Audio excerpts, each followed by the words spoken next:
You know, there are certain things in life you just take for granted. You flip a switch, the light turns on, you Right. plug in your toaster, the coils get red hot. It's mundane. It's just life. It is. It's the background noise of modern existence. We Wow. don't really think about the magic happening behind the wall.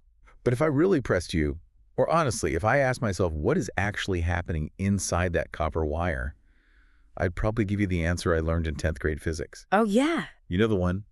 The sea of electrons. Right. The classic mental image. You picture the copper atoms like these rigid, stationary islands, and flowing around them is this chaotic liquid ocean of A electrons. river, basically. You push water in one end, it flows out the other. Exactly. It's like water in a pipe. And that concept feels safe. It's settled science. It's in every textbook from here to Tokyo. But Hmm. today we're going to look at a source that essentially says everything you just pictured is wrong. It's a pretty bold claim. We're doing a deep dive into a paper by Jerry Z. Liu titled, "Is There a Sea of Free Electrons in Metals?" And the answer he proposes is a hard no. Which is just wild to me. Because if there is no sea of electrons, then how on earth does my toaster work? Right. But even more importantly, this isn't just about rewriting textbooks for the sake of it. This paper argues that because we've been clinging to this sea metaphor for a century, we've completely stalled our progress on some of the biggest problems in physics. Specifically, things like room temperature superconductivity, the holy grail of energy. Ah, Liu argues that our current models, I mean the ones that win Nobel Prizes, are actually leading us down a dead end. They're trying to explain a phenomenon using a model that just doesn't physically exist. so our mission today is to dismantle that old model, see why it's broken, and then build up this new theory, the unified theory, which involves things like electron tunnels and compression bonds. It sounds like science fiction. It really does, but I think by the end of this, it's going to make a surprising amount of sense. Yeah. It's a completely different way of seeing the universe at a molecular level. It changes the rules of the game. Let's start with the demolition, though. Why does Liu think the sea of electrons is a myth? Because, to be fair to my high school teacher, it seems to explain electricity pretty well. It explains the flow well enough on a macro level, but it fails miserably when you look at the structure of the metal itself. Okay. This is what Liu calls the glue versus flow paradox. Glue versus flow. Okay, let's unpack that. So in the standard model, metal atoms give up their outer electrons to this sea. The atoms become positive ions. Because they lost a negative electron. Right. And those free-floating negative electrons act as the glue holding the positive ions together. That's the classic definition of the metallic bond. Okay, opposites attract. The negative C holds the positive ions together. Standard stuff. But think about it mechanically. In this model, the glue is free to move. That's what current is. The glue flowing away. Oh, I see where you're going. If I turn on the current, I'm effectively washing away the cement, holding the bricks together. Precisely. If the electrons are the glue, but they're also free to just leave, then they can't be holding specific ions in place against their mutual repulsion. And those positive ions really want to push each other away. Violently. So if you strip the electrons away, or even just move them down the wire, those positive ions should repel each other. The wire shouldn't just stop conducting, it should physically disintegrate, it should turn to dust. Or explode. But copper wires are incredibly tough. You can bend them, pull them, heat them up, run massive currents through them. And they stay solid. Exactly. Metals are mechanically stable. That implies the electrons are tightly bound, doing the job of holding things together.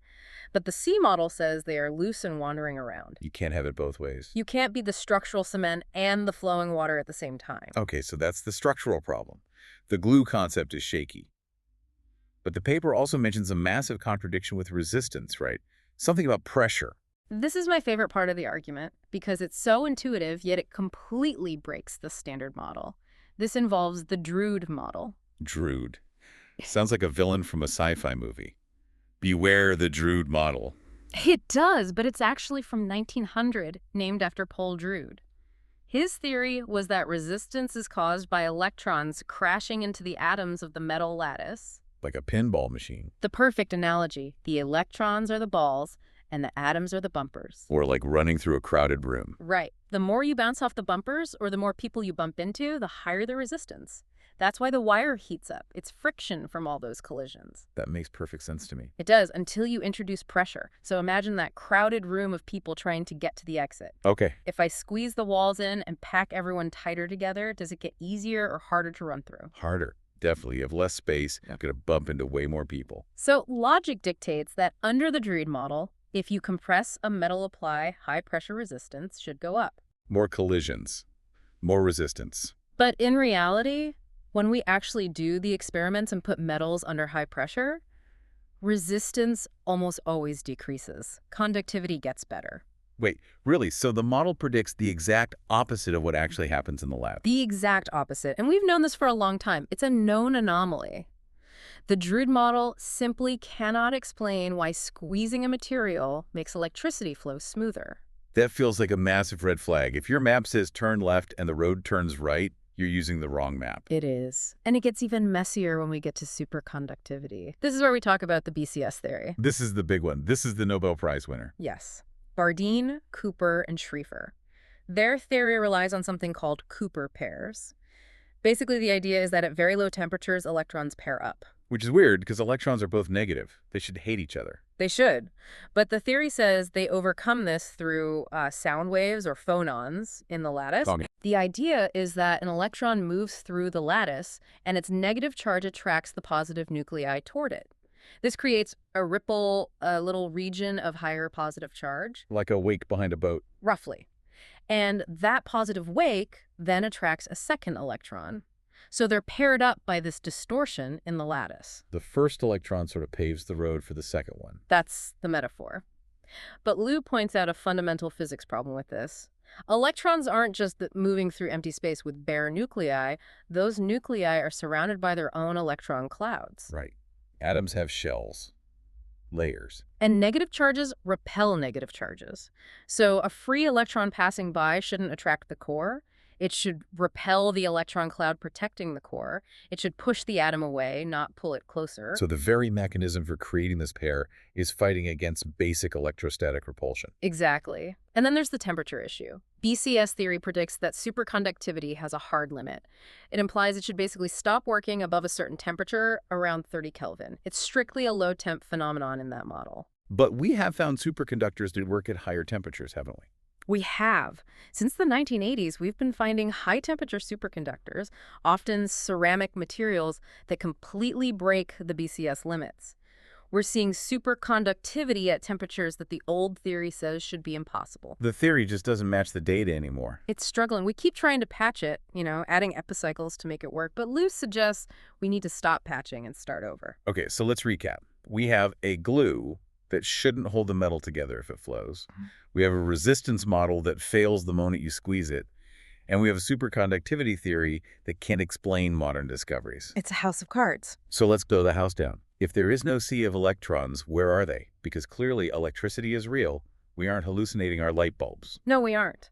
In Liu's unified theory, the electrons are exactly where your chemistry teacher told you they were in their orbitals. They are bound to their atoms. They aren't roaming free.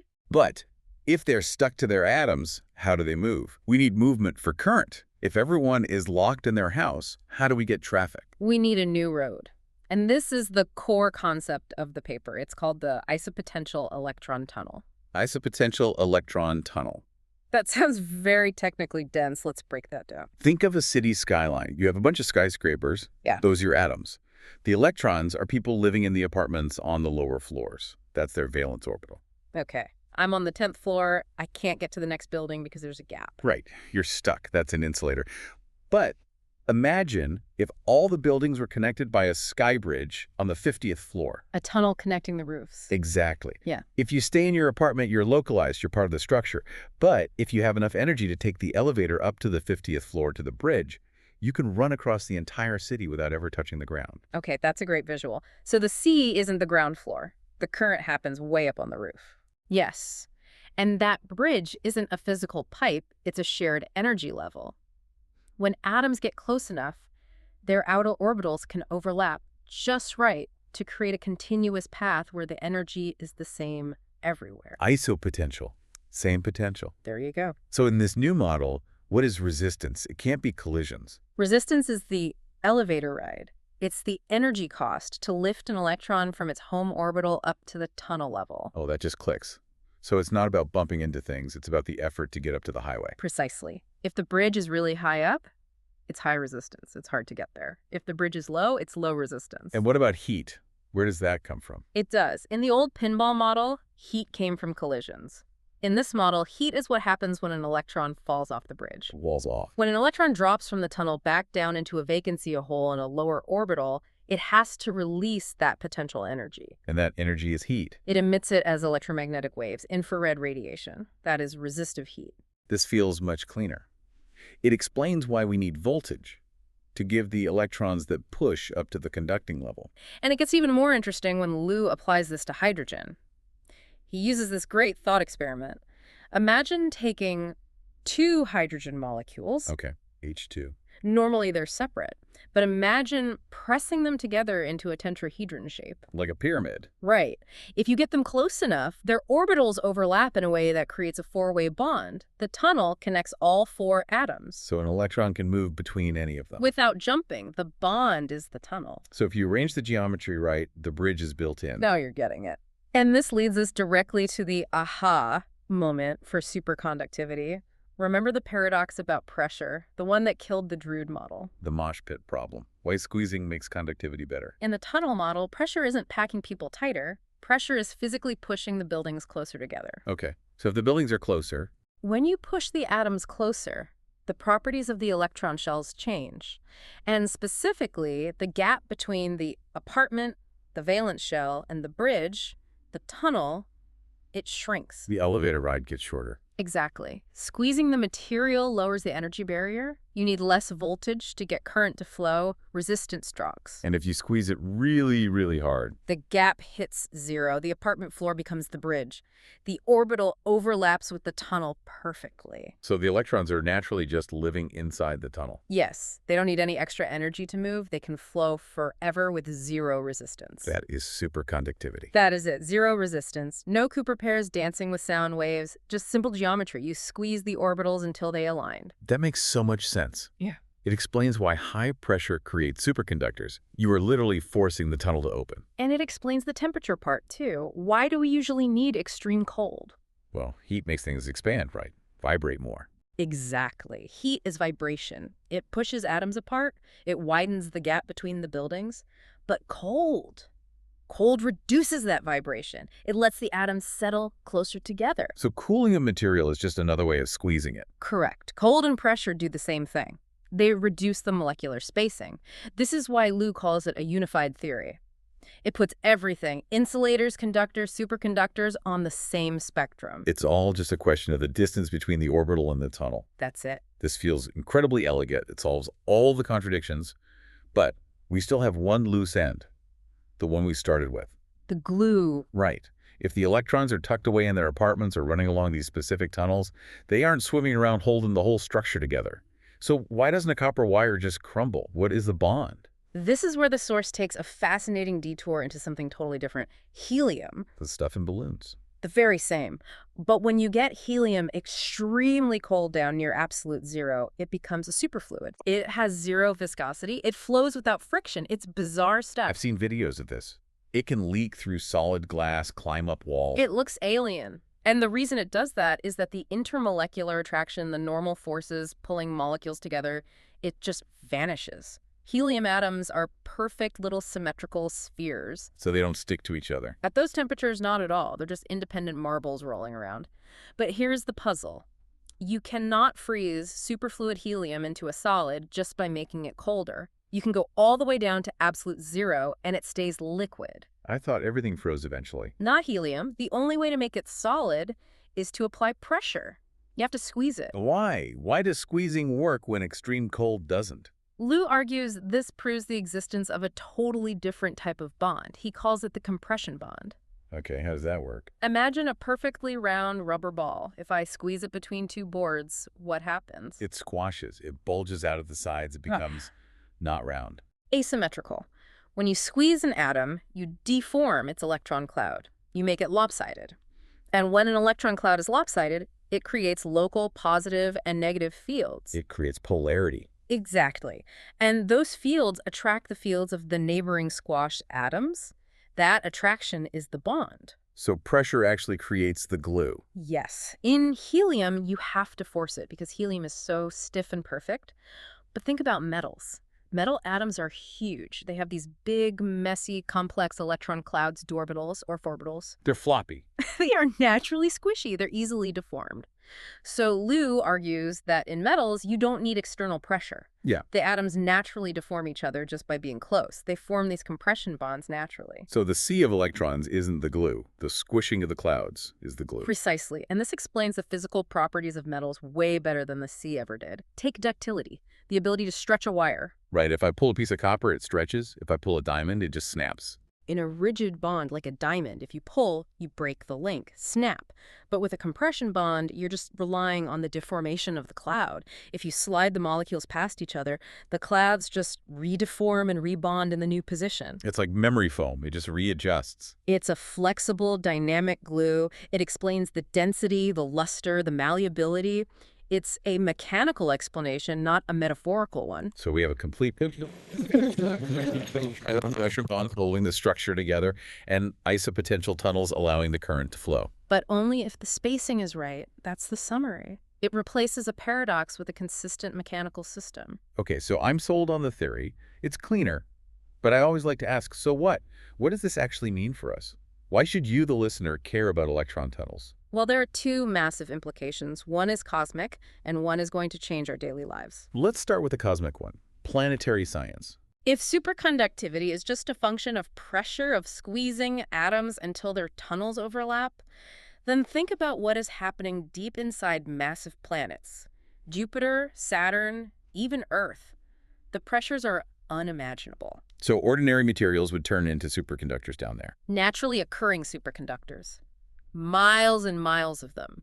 And if you have a massive spinning superconducting core, You can generate a colossal magnetic field. Lou suggests this is the true origin of Earth's magnetic field. It's not just molten iron sloshing around. It's a superconducting state driven by the immense pressure of the planet itself. That's huge.